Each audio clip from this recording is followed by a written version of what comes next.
Unajua mwananchi wa kawaida siku zote kwenye maisha yake anaathiriwa na mambo kadhaa. Jambo la kwanza, anaathiriwa na aina ya tradition na customs ambazo yuko nazo. Lakini cha pili, anaathiriwa na mazingira namna yalivyo. Lakini makuzi na malezi yanamwathiri pia.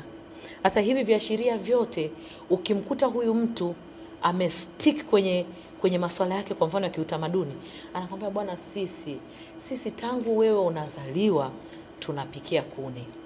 Leo hii unaniambia nitoke kwenye kuni niingie kwenye matumizi ya nishati isiyo safi, iliyo safi. Hakuelewi. Huyu mtu anahitaji elimu ya ndani kabisa ya kuzungumza naye ili kuweza kumtoa kwenye hiyo. Kwa nini? Kwa hiyo hapa kubwa linalotakiwa ni kuanza kudili na mtazamo wake, namna ya kudili na mindset yake, kidogo kidogo kumtoa. Si rahisi kubadilika kwa siku moja, kwa sababu hata Roma haikujengwa kwa siku moja.